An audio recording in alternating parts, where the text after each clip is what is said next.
नमस्कार स्टूडेंट्स। तो आज हमारी 10th के फर्स्ट चैप्टर की दूसरी क्लास है। पिछली क्लास में हमने देखा था कि पहले चैप्टर में हमने रासायनिक अभिक्रिया को संतुलन करने का एक विधि देखी थी। उस विधि का नाम क्या था? Hit and trial Vidhi.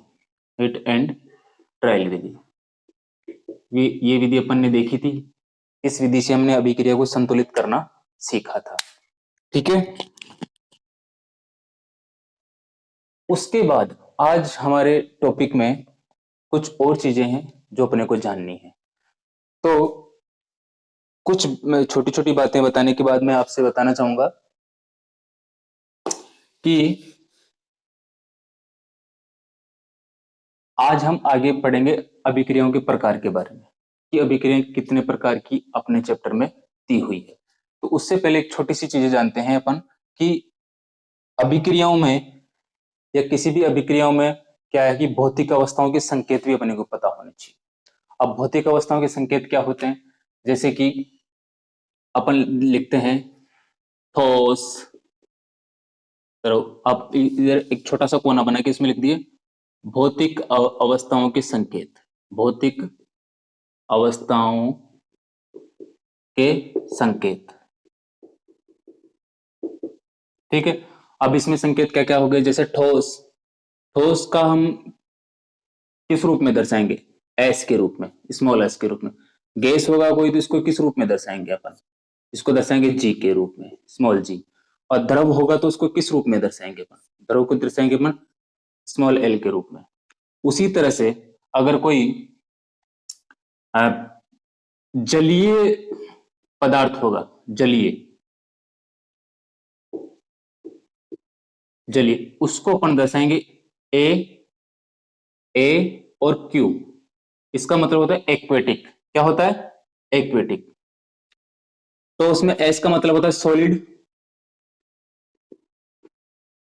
Gas का मतलब आपको गैस होता है ही, और द्रव का मतलब होता है लिक्विड।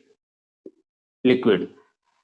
उसी तरह से जलीय एक्यू के रूप में दर्शाते हैं इसको, स्मॉल एक्यू, एक्वेटिक। एक्वेटिक इस तरह से।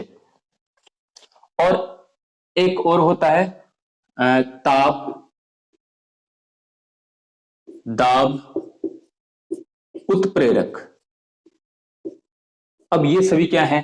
जैसे कि टेम्परेचर है, ताप को अपन मान लो किसी भी अभिक्रिया में ताप देना पड़ रहा है तो उस पे अपन टीईएमपी द्वारा इसको रिप्रेजेंट करते हैं। या फिर सूर्य के प्रकाश, सूर्य का प्रकाश। जब भी हम टेम्परेचर, दाब और उत्प्रेरक को इंडिकेट करेंगे तो अपन किस पे रखेंगे? जैसे कोई भी अभिक्रिया, अपन एक अभिक्रिया बना के देखेंगे। अभी दाब है, दाब को अपन किस रूप में लिखेंगे? एटीएम के रूप में, एटमॉस्फेयर प्रेशर। ठीक है। उत्प्रेरक कई प्रकार के होते हैं। उत्प्रेरक क्या होते हैं? जो किसी भी अभिक्रिया की गति को बढ़ा देते हैं या गति को परिवर्तित कर देते हैं, वो क्या कहलाते हैं? उत्प्रेरक। अभिक्रिया की दर को बढ़ा देने वाले, ये क्या होते हैं? अभिक्रिया की दर बढ़ा देने वाले, ये क्या कहलाते हैं? सभी उत्प्रेरक। उत्प्रेरक के रूप में हम काफी सारे तत्वों को लेते हैं, जैसे कि प्लेटिनम भी उत्प्रेरक के रूप में काम में आता है, पैलेडियम भी उत्प्रेरक के रूप में काम में आता है, और भी बहुत सारे हैं जो अपन आवश्यकता अनुसार उत्प्रेरक के रूप में काम में लेते हैं। तो आपको अभी ये समझना है कि इन अवस्थाओं के संकेत आपको पता होने चाहिए। जैसे कि ठोस अवस्था कोई है तो उसको सॉलिड के रूप में लिखते हैं, गैस अवस्था कोई है तो उसको स्मॉल जी के रूप में लिखते हैं, और द्रव अवस्था हो तो इसको लिक्विड के रूप में। जलीय तो एक्वेटिक, ताप को टेम्परेचर, और दाब को एटीएम, और उत्प्रेरक को इस तरह से। आप देखो एक अभिक्रिया उठा के देखते हैं अपन, जैसे कि आप ही की बुक की है 3Fe4H2O। ये रिएक्शन है। इस रिएक्शन को करने के बाद अपने पास क्या प्राप्त हुआ? Fe3O4, ठीक है, Fe3O4 4H2, इस तरह से। अब यहां पर अगर इनका संकेत लिखें अपन तो ये Fe आयरन है, ये किस में है? ठोस रूप में है, सॉलिड। और यहां पर ये भी अपने पास क्या हुआ, सॉलिड प्राप्त हुआ, और ये क्या प्राप्त हुई, गैस रूप में। ठीक है, हाइड्रोजन क्या है, गैस है।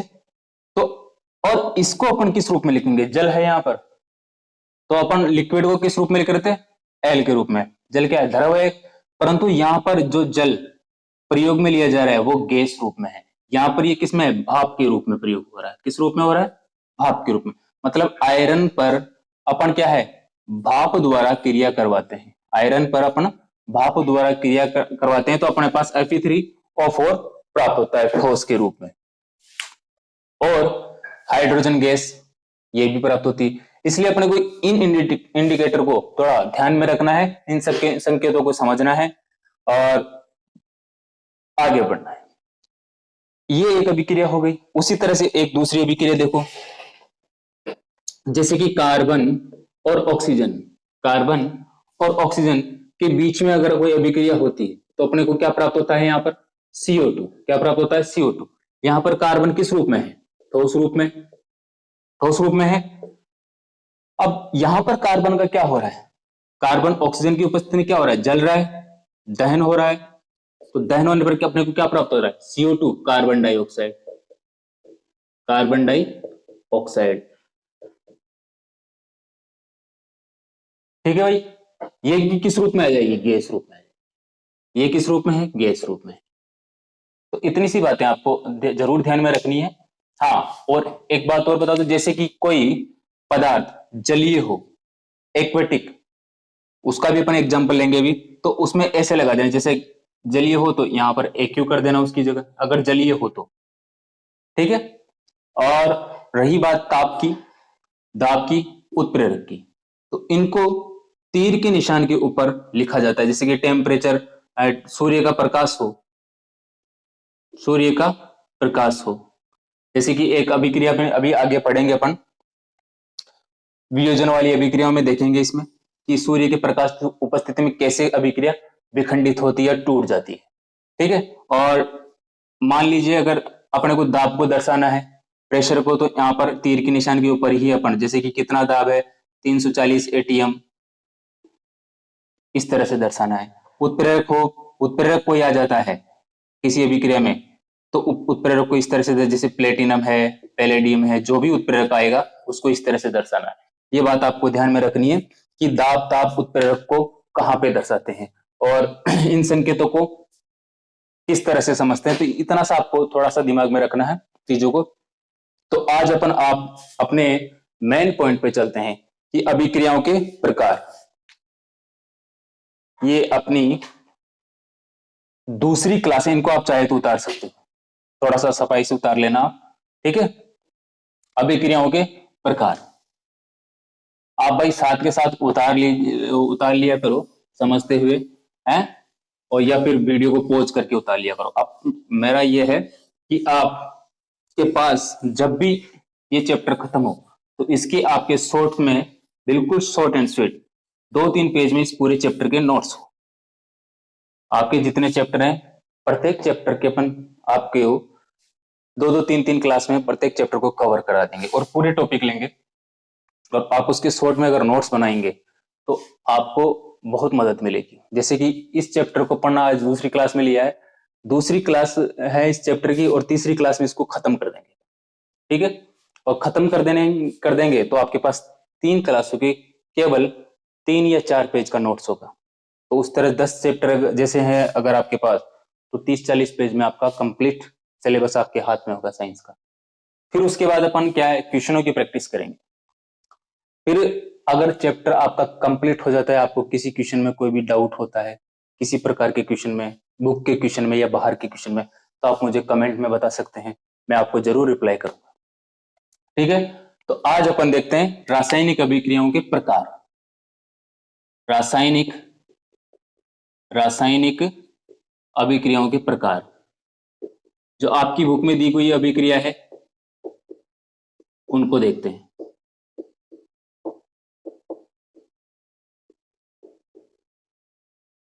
आपकी कितने प्रकार की अभिक्रिया देख रहे, देखो पहली अभिक्रिया है आपके पास संयोजन अभिक्रिया। दूसरी अभिक्रिया दी हुई है आपके पास वियोजन अभिक्रिया। तीसरी अभिक्रिया दी हुई है आपके पास विस्थापन अभिक्रिया। चौथी अभिक्रिया दे रखी है आपके पास द्विविस्थापन अभिक्रिया। यही है अपने पास। तो इन अभिक्रियाओं के बारे में बारी बारी से अपन को समझना है कि संयोजन अभिक्रिया क्या होती है, वियोजन अभिक्रिया क्या होती है, विस्थापन अभिक्रिया क्या होती है, द्विविस्थापन अभिक्रिया क्या होती है। इन सभी को बड़ी या डिटेल में अपन देखेंगे और समझेंगे कि संयोजन, वियोजन और विस्थापन, द्विविस्थापन अभिक्रिया क्या होती है। एक बार इनको ऐसा कैसा आप उतार लीजिए। फिर अपन आज की पहली अभिक्रिया लेंगे संयोजन अभिक्रिया। ठीक है, उतार लिए।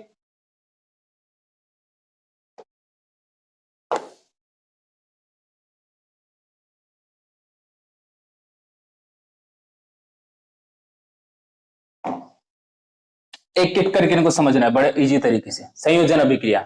अब संयोजन अभिक्रिया की मैं परिभाषा लिखता हूं यहां पर। ऐसी अभिक्रिया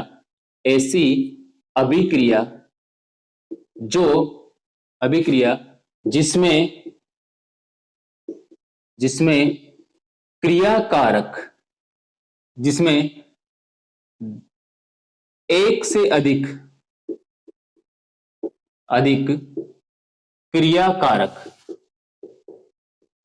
क्रियाकारक मिलकर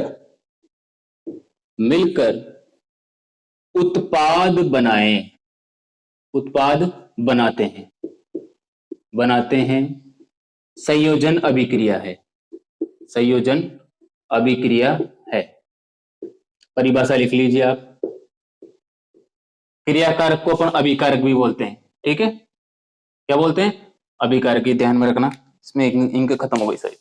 अभिकारक भी बोलते हैं।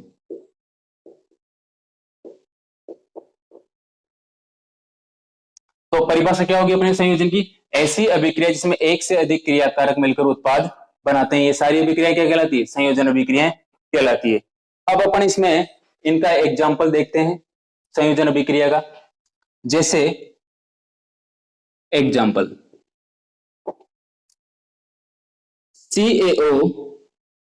CaO और H2O। ये क्या है? ये बिना बुझा चूना। क्या है ये? बिना बुझा हुआ चूना। ये इसको बोलते हैं धधकता चूना। अब देखो, इस अभिक्रिया को आपको रटने की जरूरत नहीं, बिल्कुल इजी कॉन्सेप्ट में अपन इसको समझने का प्रयास करेंगे। यहां पर क्या है? Calcium oxide. तो जल से अभिक्रिया करवाने पर अपने पास क्या प्राप्त होता है? Calcium hydroxide. इसको इस तरह से समझें आप कि मान लो ये कोई जलता हुआ कोयला है और इस कोयले पर अपन ने डाला पानी। क्या डाला? पानी। अब पानी डालने के बाद में क्या होगा? जैसे इसमें पानी डाला अपन ने तो ये बुझ जाएगा। तो जो अपने पास एक कैल्शियम हाइड्रोक्साइड प्राप्त हुआ, तो ये कैसा होगा? इसका नेचर कैसा होगा? जलीय होगा, एक्वेटिक। अपन ने पहले समझा था जलीय को किस रूप में दर्शाते हैं? एक्वेटिक के रूप में, A और Q। उसके बाद जैसे ही आप कोयले पर पानी डालते हो, एक एग्जांपल के तौर पे बता रहे हैं, कोयले पर पानी डालते हैं तो उसमें वो बुझ जाता है और साथ में क्या निकलती है? भाप, ऊष्मा निकलती है। तो यहां पर भी ऊष्मा निकलेगी। जब अपन कैल्शियम ऑक्साइड की क्रिया जल से करवाते हैं, तो जल से करवाने के बाद अपने पास कैल्शियम हाइड्रोक्साइड प्राप्त होता है। कैल्शियम हाइड्रोक्साइड बोलते हैं इसको, कैल्शियम हाइड्रोक्साइड। और इसको अपन क्या बोलते हैं? दूसरा नाम बिना बुझा चूना, बुझा हुआ चूना। बुझा हुआ चूना।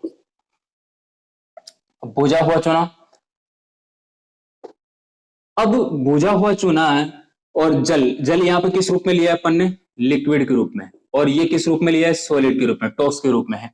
अब देखो आगे क्या क्रिया होती है। अब ये बिना बुझा हुआ चूना जो जलीय रूप में अपने को प्राप्त हुआ, घोल के रूप में, अब इसका क्या यूज है? इसका यूज है ये दीवारों पर पेंट करने का काम करता है। दीवारों पर, किस पर? दीवारों पर जो अपन पेंट करते हैं ना चूने का, पेंट के काम, दीवारों पर पेंट के काम। अब देखो पेंट करने पर क्या होगा, चीजों को लैंग्वेज में समझना है, अपने को एक स्टोरी के रूप में जानना है कि जैसे ही बिना भुजा चूना मिला मेरे को, मैंने उस पर पानी डाल दिया, पानी डालने पर के बाद क्या हुआ, उससे कैल्शियम हाइड्रोक्साइड बन गया जो कि जलीय रूप में था। कैल्शियम हाइड्रोक्साइड बन गया और कैल्शियम हाइड्रोक्साइड बनने के साथ साथ उसमें से क्या निकली, ऊष्मा निकली। कैल्शियम हाइड्रोक्साइड को अपन यूज में लेते हैं दीवारों पर पेंट करने के। तो आओ आगे थोड़ा चल के देखते हैं। कैल्शियम हाइड्रोक्साइड को जैसे ही मैंने दीवार पर पेंट किया, अब कैल्शियम हाइड्रोक्साइड को जैसे ही मैं दीवार पर चिपकाता हूं, दीवार पर मैंने पोत दिया यहां पर, ठीक है, तो वातावरणीय जो कार्बन डाइऑक्साइड है, जो वातावरण में कार्बन डाइऑक्साइड है, वो उससे क्रिया करती है। किससे? कैल्शियम हाइड्रोक्साइड से। तो जैसे ही इसके साथ क्रिया करेगी कैल्शियम हाइड्रोक्साइड से, तो ये क्या बना लेगी, गैस रूप में है ये जलीय रूप में है, एक्वेटिक। तो देखो अभी हमने गीला चूना दीवार पे पोत दिया तो क्या करेगा, CO2 उसके संपर्क में आएगी और वो चूना धीरे धीरे सूखेगा। सूखने के बाद क्या हो जाएगा, वहां पर कैल्शियम कार्बोनेट बन जाता है। वो क्या बन जाता है, CaCO3 क्या बन जाता है, कैल्शियम कार्बोनेट। इसको बोलेंगे अपन कैल्शियम कार्बोनेट।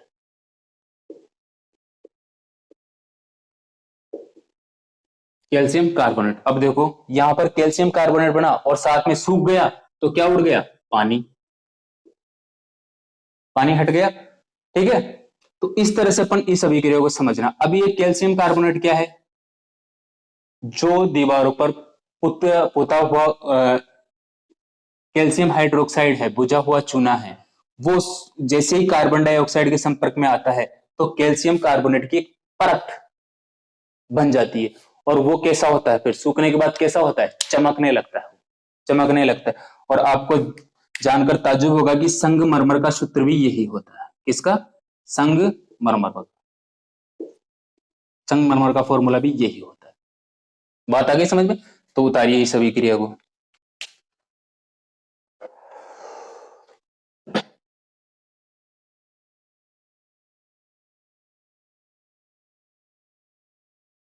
ठीक है, और इसमें ये भी दर्शा देना है आपको कि ये किस रूप में है, सॉलिड रूप में, ये किस रूप में है, लिक्विड रूप में, ठीक है। उतारिए। उसी तरह से अगले एग्जांपल देखिए आप।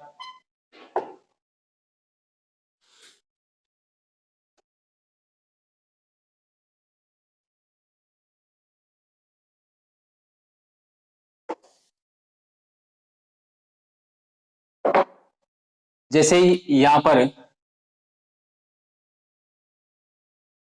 अपन लेते हैं, अभी जो एग्जांपल है कार्बन और ऑक्सीजन वाला, ये कार्बन की उपस्थिति में चल रहा है और यहाँ पर CO2 प्राप्त हो रहा है, CO2 अपने को प्राप्त हो रहा है।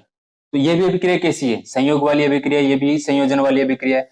वैसे ही जल का निर्माण 2H प्लस O2, ठीक है, 2H प्लस O2, तो अपने पास क्या बन रहा है, 2H2O, ये जल का निर्माण, ये भी कैसी अभिक्रिया है, संयोजन वाली अभिक्रिया। और संयोजन वाली अभिक्रिया में देखते हैं अपन 2H2 कर दो यहाँ पर। संयोजन वाली अभिक्रिया में देखते हैं अपन जैसे श्वसन, श्वसन की अभिक्रिया क्या है, वो भी एक संयोजन वाली अभिक्रिया है। देखो जैसे अभी आपने जो थोड़ी देर पहले अभिक्रिया देखी थी कैल्शियम कार्बोनेट वाली, इसमें ऊष्मा बाहर निकल रही थी, जब हाइड्रोक्साइड बन रहा था उसमें के बाद ऊष्मा बाहर निकल रही थी। तो ऐसी अभिक्रियाएं जिनमें ऊष्मा बाहर निकलती है या ऊष्मा का उत्सर्जन होता है, वे सारी अभिक्रियाएं क्या कहलाती है, ऊष्माक्षेपी अभिक्रिया कहलाती है। क्या कहलाती है, ऊष्माक्षेपी। ये भी आपको बात ध्यान में रखनी है, ऊष्माक्षेपी अभिक्रिया। जो अगर एग्जाम में क्वेश्चन आता है कि जब कैल्शियम ऑक्साइड की अभिक्रिया अपन जल के साथ करवाते हैं तो कैल्शियम हाइड्रोक्साइड प्राप्त होता है, जो अपन ने प्राप्त किया था, वो कैसी अभिक्रियाएं हैं, तो वो कैसी अभिक्रिया, ऊष्माक्षेपी अभिक्रियाएं हैं, क्योंकि उसमें ऊष्मा बाहर निकल रही है, ऊष्मा निकलती है। ये आपको बेसिक इंफॉर्मेशन ध्यान रखना। उसी तरह से श्वसन, श्वसन की अभिक्रिया भी क्या है, ऊष्मा से भी अभिक्रिया है। श्वसन की अभिक्रिया क्या है, हम जो श्वसन करते हैं वो भी क्या है, ऊष्मा से भी अभिक्रिया है।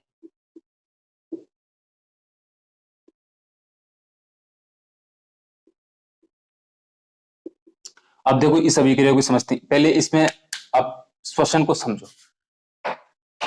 हम श्वसन करते हैं, श्वसन करते वक्त देखते हैं कि जैसे ही हमने ऑक्सीजन अंदर ली, ऑक्सीजन अंदर लेगी तो ऑक्सीजन अंदर जाकर किसके साथ घुलेगी, अपने ब्लड के साथ वो जुड़ेगी, खून के साथ जुड़ती है। तो खून हमारे पूरे शरीर में है, हार्ट के द्वारा, पंप के द्वारा पूरे शरीर की ऊतकों तक पहुंचाया जाता है। अब जैसे ही ऑक्सीजन अंदर जाती है तो वो ब्लड के साथ कनेक्ट होकर पूरी बॉडी में, पूरी सेल्स के पास, पूरे बॉडी के ऑर्गन ऊतकों के पास जाती है और वहां से प्रत्येक अंग ऑर्गन ऊतक को वो ऑक्सीजन सप्लाई करती है और ऑक्सीजन सप्लाई करने के बाद वो CO2 के रूप में वापस बाहर निकलती है। तो जब अपन ऑक्सीजन लेते हैं और लेने के बाद श्वास लेना, आप खुद देखिए, श्वास लेने के बाद और जब श्वास छोड़ने के बाद देखिए, तो छोड़ने वाली श्वास हल्की सी क्या होती है, गर्म होती है। क्या होती है, गर्म होती है। तो वो गर्म होने वाली गैस कौन सी है, CO2। कौन सी है, CO2। अब इसको एक अपने एग्जाम्पल द्वारा समझते हैं। जैसे कि अपन भोजन के रूप में कार्बोहाइड्रेट का यूज करते हैं, कार्बोहाइड्रेट, वैसे ही अपन देखो ग्लूकोज की अभिक्रिया ऑक्सीजन से करवा कर देखते हैं, जो शोषण वाली अभिक्रिया है उसमें, इसको मैं मिटा देता हूं यहां से। जैसे ग्लूकोज का एक अणु लिया अपन ने, ग्लूकोज का फॉर्मूला क्या है, C6, ठीक है, H12O6, यही है, इसको अपन ग्लूकोज बोलते हैं। अब देखो ग्लूकोज में विखंडन कैसे होगा। जैसे अपन ने ग्लूकोज लिया, ये जलीय रूप में है, किस रूप में है, जलीय रूप में, एक्वेटिक सॉल्यूशन के रूप में। इसकी अभिक्रिया जब मैं करवाता हूं, अब ये अभिक्रिया अपने बॉडी के अंदर हो रही है, तो यहां पर देखो 6O2 लिया अपन ने। अब ये 6 ऑक्सीजन क्यों लिए, 2 ऑक्सीजन क्यों नहीं लिए, ये भी आपको थोड़ा थोड़ा समझने की जरूरत है। अब देखते हैं यहां पर, जब ग्लूकोज की अभिक्रिया 6 ऑक्सीजन से करवाते हैं तो अपने पास क्या प्राप्त होता है और क्या क्या प्राप्त हो, ऊष्मा भी निकलेगी इसमें से बाहर। अब देखो पहले तो यहां पर समझो, कार्बन के कितने परमाणु है, 6, हाइड्रोजन के कितने, 12, और ऑक्सीजन के कितने हैं, 6। उसी तरह से अपने को इसमें बैलेंस भी करना है, बैलेंस करने वाली बात अपन ने पिछली क्लास में देखी थी। अब देखो यहां पर, जब कार्बन को अपन ऑक्सीजन से सहयोग करवा रहे थे तो क्या बन रहा था, CO2 बन रहा था, यही बन रहा था।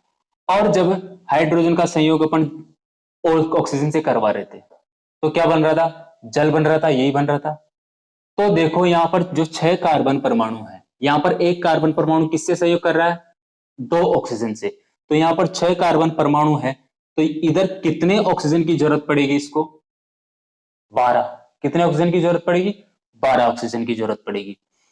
तो आप देखिए इसमें कितना प्राप्त होता है अपने को, 6CO2 प्राप्त होगा। कितना प्राप्त होगा, 6CO2, जब अपन ग्लूकोज की क्रिया ऑक्सीजन से करवाते हैं। इस बात को इससे समझना है। तो 6 कार्बन के अणु है और 6 कार्बन के अणु, अगर इसको कार्बन के अणु ऑक्सीजन से क्रिया करेंगे तो इसको 12 ऑक्सीजन के परमाणु चाहिए। कितना चाहिए, 12 ऑक्सीजन के परमाणु। क्योंकि एक बात और ध्यान में रखना, कार्बन की, कार्बन हमेशा क्या बनाता है, 4 संयोजकता होती है। कार्बन की कितनी संयोजकता होती है, अगर हाइड्रोजन इसके साथ अभिक्रिया करता है कार्बन के साथ, तो हाइड्रोजन क्या होता है, 4 हाइड्रोजन कनेक्ट होते हैं, क्योंकि हाइड्रोजन हमेशा क्या है, सिंगल बॉन्ड बनाता है। उसी तरह से अगर ऑक्सीजन अभिक्रिया करेगा तो ऑक्सीजन क्या है, डबल बॉन्ड बनाने की वजह से। अब ऑक्सीजन डबल बॉन्ड क्यों बनाता है, हाइड्रोजन सिंगल बॉन्ड क्यों बनाता है, और वैसे ही नाइट्रोजन क्या है, ट्रिपल बॉन्ड बनाता है। तो ये ट्रिपल बॉन्ड क्यों बनाता है, ये इनकी संयोजकता द्वारा निर्धारित होते हैं, वैलेंसी संयोजकता। तो इसको आप अच्छी तरह से समझ सकते हैं। जो मैंने चैप्टर आपको पहले भी बोला था थोड़ी देर पहले कि संयोजकता वाला पार्ट मैंने डाल रखा है ना, तो उस बेसिक क्लास को आप ले लीजिए ताकि आपका ये पूरा कॉन्सेप्ट क्लियर हो जाए। तो अभी आपके लिए समझने वाली बात यह है कि यहां पर अपन ने एक कार्बन लिया तो 2 ऑक्सीजन की जरूरत पड़ी क्रिया करवाने के लिए, तब जाके अपने को CO2 प्राप्त हुआ। वैसे ही यहां पर ग्लूकोज का एक अणु लिया, इसमें कार्बन की संख्या कितनी है, 6, हाइड्रोजन की संख्या कितनी है, 12, और ऑक्सीजन की संख्या कितनी है, 6। तो जब इसकी अभिक्रिया मैं करवाता हूं ऑक्सीजन से, तो 6 कार्बन को बैलेंस करने के लिए अपने को 12 ऑक्सीजन की जरूरत पड़ती है। तो 12 ऑक्सीजन की यहां पर जरूरत पड़ेगी, तो ये तो लेके उड़ गया, ठीक है। तो यहां पर कितना प्राप्त हुआ अपने पास, 6 दूनी 12 हो रहे हैं ना, देखो 6 दूनी 12। तो यहां पर अपने को कार्बन डाइऑक्साइड के रूप में कितने अणु प्राप्त हुए, 6 अणु। और उसके बाद बचा क्या, अब देखो बचा हुआ देख लो, 12 तो क्या बच गए, हाइड्रोजन, 12 तो हाइड्रोजन, और 6 ऑक्सीजन बच गए। तो 12 हाइड्रोजन और 6 ऑक्सीजन के अणु बचे। अब जल का फॉर्मूला क्या है भाई, H2O। क्या है, H2O। अब देखो कितना जल बचा अपने पास, 12 हाइड्रोजन 6 ऑक्सीजन, तो 6 ऑक्सीजन और 12 हाइड्रोजन, तो जल के कितने अणु बचे, 6 अणु साथ में, तो 6H2O। अब ये अभिक्रिया आपको कोई रटने की जरूरत है, सिंपल समझ रहा है, केवल बैलेंस करना है, वही बैलेंस करने वाली हिट एंड ट्रायल अपन देखे थे। केवल इतना ध्यान रखना है कि अगर कार्बन का अणु ऑक्सीजन के ले रहा है, यहाँ पर 6 को लेगा, 12 को लेगा। अब एक और बताने वाली बात है, ये अभिक्रिया अपनी बॉडी के अंदर चल रही है। अब बॉडी के अंदर चल रही है, तो जैसे ही अपन बॉडी के अंदर ये अभिक्रिया देखेंगे, तो ये ऑक्सीजन कौन सी है, ये ऑक्सीजन हमारे ब्लड की ऑक्सीजन है। इसको चलो अपन ने एक अपनी तरफ से नाम, ये है एक खूनी ऑक्सीजन, अपनी तरफ से नाम है, ये कोई नाम नहीं है, खूनी ऑक्सीजन। तो क्या होगा, ग्लूकोज जब खूनी ऑक्सीजन के साथ मिलता है तो कार्बन डाइऑक्साइड प्राप्त होती है, और ये कार्बन डाइऑक्साइड ऑक्साइड हमारे शरीर से बाहर निकाली जाती है। और इसका नेचर कैसा होता है, गैस रूप में होती है। इसका नेचर कैसा होगा, गर्म होगी, साथ में क्या निकलेगी, उष्मा। क्या निकलेगी, उष्मा भी निकलती है। तो ये अभिक्रिया भी कैसी हो गई, उष्मा शेपी अभिक्रिया होगी। कैसी होगी, उष्मा शेपी। तो आपको, मुझे लगता है कि ये कॉन्सेप्ट क्लियर हुआ होगा, इसको भी उतार लीजिए आप। आगे इसके बाद देखेंगे अपन अगला प्रकार, वियोजन का प्रकार। उतारिए इसको, मिटा देते हैं। अगला नेक्स्ट टाइप देखिए, वियोजन।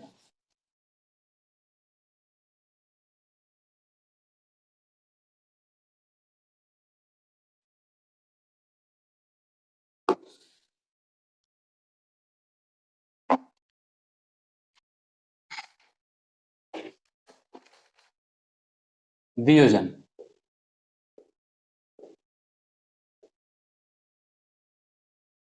वियोजन की परिभाषा क्या है, जब जब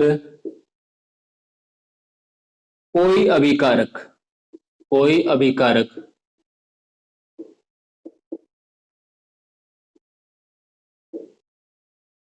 टूटकर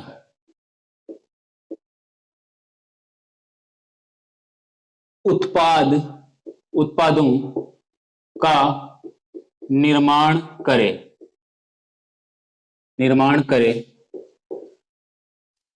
तो ऐसी अभिक्रिया क्या है, वियोजन है। ऐसी अभिक्रिया वियोजन अभिक्रिया कहलाती है। इसको शॉर्ट में छोटी छोटी परिभाषाएं लिख लो ताकि आपको समझ में। अब वियोजन अभिक्रिया कहलाती है, इसके अपन एग्जाम्पल लेकर देखते हैं कि किस तरह से ये टूटने वाली अभिक्रियाएं चलती है। जैसे कि अपन ने पहले वाला एग्जाम्पल देखा था, कैल्शियम कार्बोनेट अपन ने प्राप्त किया था, CaCO3 यही प्राप्त किया था। अब CaCO3 प्राप्त किया, इसको वापस, ये क्या है, कैल्शियम कार्बोनेट, इसी का अपन को वापस क्या कर देना है, वियोजन कर देना है, कैल्शियम कार्बोनेट। अब इसका वियोजन करने के लिए अपने को क्या करना पड़ेगा, इसको कुछ तो देना पड़ेगा। कैल्शियम कार्बोनेट को अपन क्या करेंगे, तोड़ेंगे, और तोड़ने के लिए इसको क्या देना पड़ेगा, उष्मा देना पड़ेगा, हीट देनी पड़ेगी। जैसे इसको हीट देते हैं तो ये किसमें टूटता है, कैल्शियम ऑक्साइड में, और साथ में CO2 में, इस तरह से, ठीक है। टूट गए, वापस अपने को क्या मिला, वही बिना बुझा चूना। क्या मिला, बिना बुझा चूना।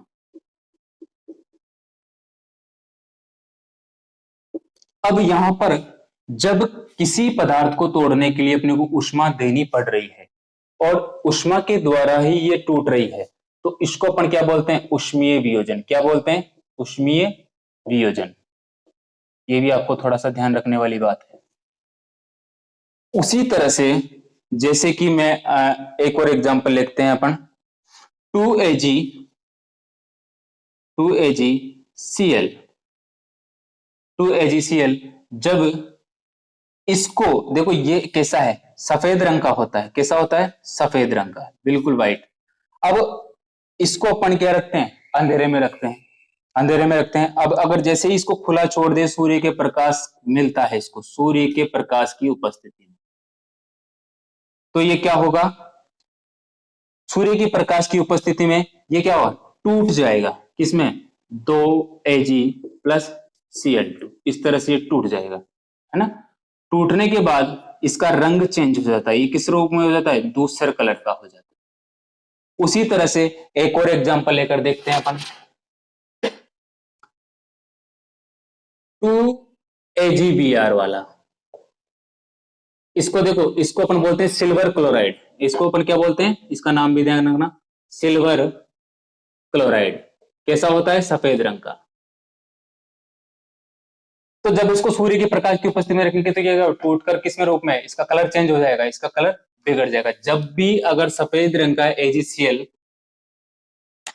दूसरा रंग का हो जाए, तो समझ जाना है कि उस पर कहीं ना कहीं से सूर्य का प्रकाश गिर चुका है। ये इसकी पहचान भी है, और ये टूट चुका है। उसी तरह से AgBr है, सिल्वर ब्रोमाइड बोलते हैं इसको। क्या बोलते हैं? Silver bromide. अब सिल्वर ब्रोमाइड को जब इसको भी सूर्य की प्रकाश की उपस्थिति में रखते हैं, सूर्य की प्रकाश, तो ये भी किसमें टूटता है? 2Ag और Br2। इंक थोड़ा कम हो गई, 2Ag और Br2, ये अभिक्रिया उतारे। हाँ, तो आगे देखो, तो यहां पर अपने को क्या प्राप्त हुआ? Br2। ठीक है, ये किस रूप में आ गया अपने पास? ये किस रूप में था? AgCl किस रूप में था? AgBr किस रूप में था? ये भी देखना है अपने को। AgBr ये सब सॉलिड रूप में थे। ये किस में? सॉलिड रूप में। ये भी सॉलिड रूप में। तो ये किस रूप में है? सॉलिड रूप में। ये भी सॉलिड रूप में। और ये Cl2 किस रूप में हो जाएगी? गैस रूप में। गैस होती है Cl2। और Br2 ये भी गैस होती है। ठीक है, अब आगे देखते हैं अपन। ये तो हो गई अपने पास कौन सी? वियोजन अभिक्रिया के एग्जाम्पल सारे। ठीक है, इन सभी अभिक्रियाओं में क्या हो रहा है? ये विखंडन हो रहा है, टूट रही है। अगली अभिक्रिया अपनी देखते हैं, विस्थापन अभिक्रिया। विस्थापन अभिक्रिया।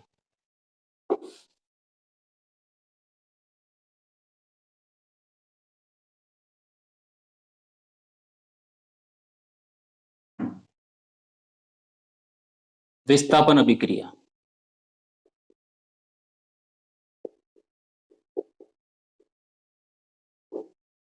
अब देखो विस्थापन अभिक्रिया में क्या होता है? ऐसी अभिक्रियाएं जिसमें, लिखो इसकी परिभाषा, ऐसी अभिक्रिया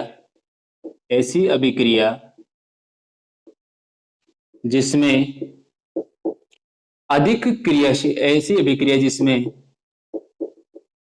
अधिक क्रियाशील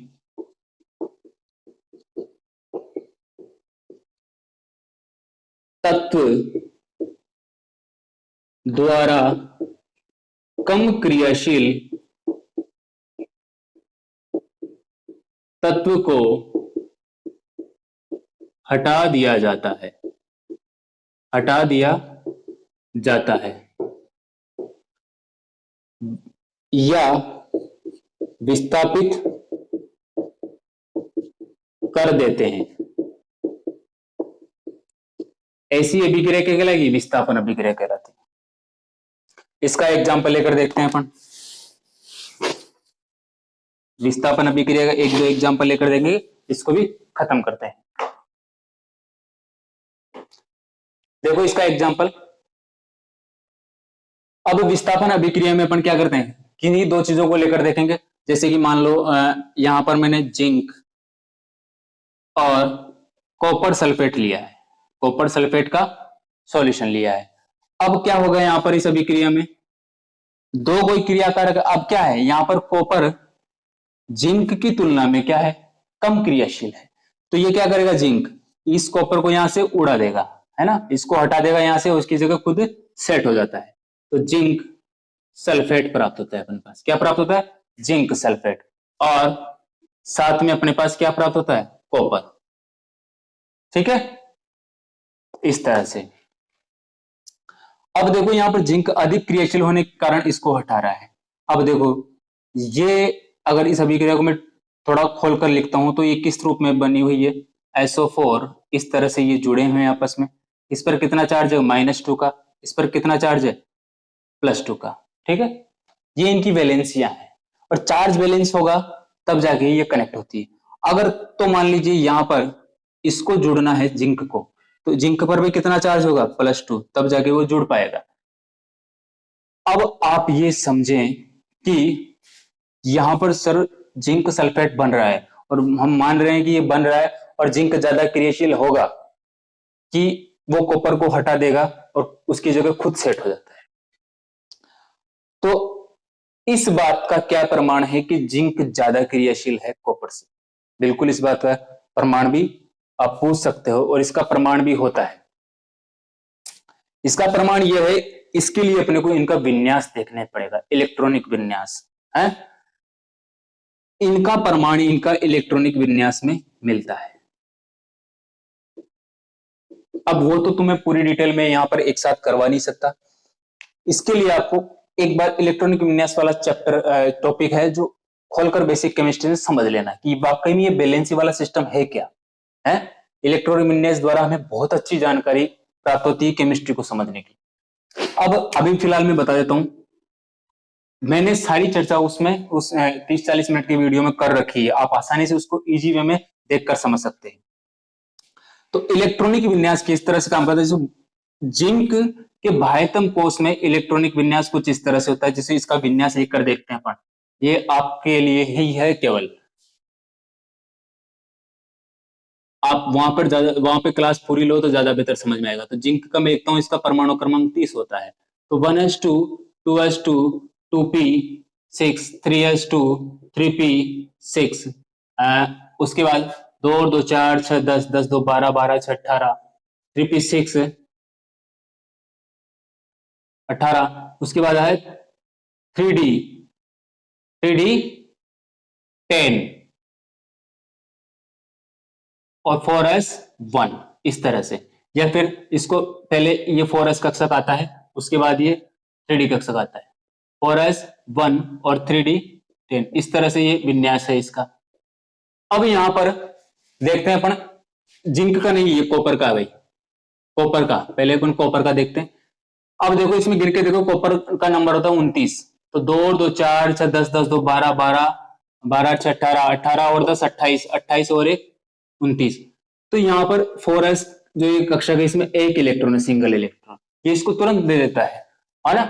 और जिंक की कंडीशन देखे तो जिंक का नंबर 30 आता है, 30 नंबर आता है, तो इसमें 4s में क्या होता है, 2 इलेक्ट्रॉन होते हैं, ये अपने दोनों इलेक्ट्रॉन डोनेट करता है, तो ये अपने दोनों इलेक्ट्रॉन देकर इसके साथ आसानी से सेट हो जाता है।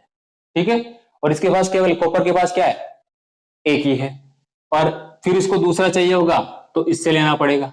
इसलिए क्या है, जिंक यहां पर अधिक थोड़ा सा मजबूत है इसकी अपेक्षा कॉपर की वजह से। इसलिए क्या होता है, ज्यादा क्रियाशील जिंक होने के कारण, स्थायी होने के कारण ये क्या कर देता है, इसको हटाकर और खुद सेट हो जाता है। ये बात समझ में आई आपके? ये थोड़ा सा कॉम्प्लिकेटेड चीज है, विन्यास इसके लिए आपको समझना पड़ेगा, इलेक्ट्रॉनिक विन्यास, और ये एक दिन में नहीं आएगा।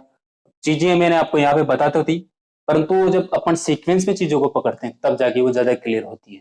तो आप मेरे कहने से एक बार इलेक्ट्रॉनिक विन्यास वाली चीजें देख लेना, उस टॉपिक को देख लेना, ये आपके हमेशा के लिए काम में आएगा। आगे देखो, उसी तरह से इसको उतार लेना। उसी तरह से मैं एक और अभिक्रिया लेता हूं यहां पर, पीबी। पीबी की अभिक्रिया अपन किससे करें, कॉपर सल्फेट से। तो यहां पर पीबीबी, इसको बोलते हैं लेड। क्या बोलते हैं, लेड। इसका भी नाम लिख देना, ये होता है जिंक। ठीक है, ये सॉल्यूशन क्या है, कॉपर सल्फेट। क्या है, कॉपर सल्फेट। ठीक है, इसको बोलेंगे जिंक सल्फेट, जिंक सल्फेट। ठीक है, ये कॉपर अपने को प्राप्त हो ही गया यहाँ पर, सिंपल कॉपर। उसी तरह से क्या होगा, लेड कॉपर सल्फेट से क्रिया करता है और क्या प्राप्त होता है यहां पर, जैसे इसके साथ क्रिया करेगा क्या मिल जाएगा अपने पास, पीबी। SO4 लेड सल्फेट, क्या होगा, लेड सल्फेट, ये प्राप्त हुआ। और साथ में क्या, कॉपर, वही कॉपर, ठीक है। तो यहां पर पीबी क्या है, इसकी तुलना में ज्यादा क्रियाशील होता है, ज्यादा स्थायी होता है। तो क्या होगा, ये ज्यादा क्रियाशील होने के कारण इसको हटा देगा यहां से, खुद सेट हो जाता है। तो ऐसी अभिक्रिया क्या होती है, विस्थापन अभिक्रिया कहलाती है, जहां पर क्या है, परमाणु अपना स्थान चेंज कर स्थान चेंज कर लेते हैं, विस्थापित, और दूसरों को विस्थापित कर देते हैं। तो सारी अभिक्रिया क्या कहलाती है, विस्थापित अभिक्रिया कहलाती है। तो नीचे लिख लेना एक लाइन, इन अभिक्रियाओं में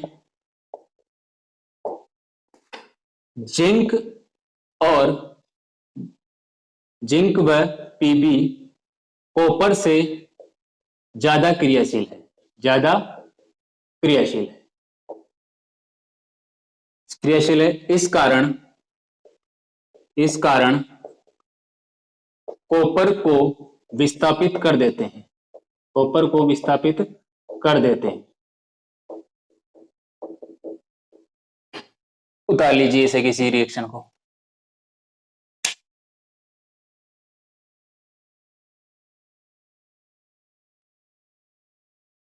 अगला एग्जांपल देखो, अगला ये तो हो गए, लास्ट एंड फाइनल आपकी अभिक्रिया है।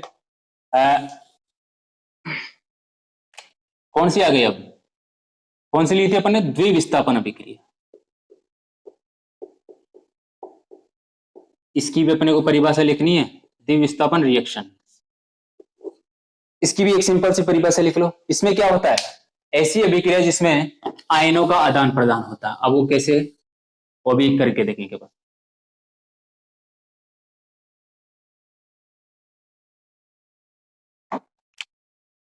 ऐसी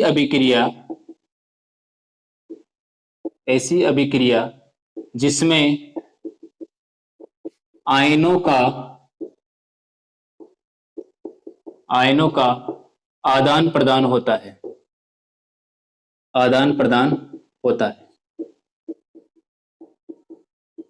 ठीक है भाई। अब देखो इसमें भी एग्जांपल लेकर देखते हैं अपन।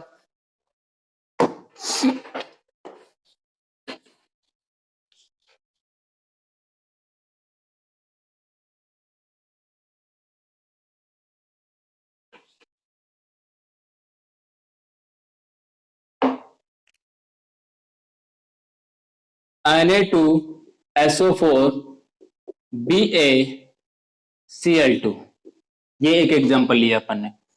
इसको बोलते हैं अपन सोडियम सल्फेट। क्या बोलते हैं, सोडियम सल्फेट। इसको बोलते हैं अपन बेरियम क्लोराइड। क्या बोलते हैं, बेरियम क्लोराइड।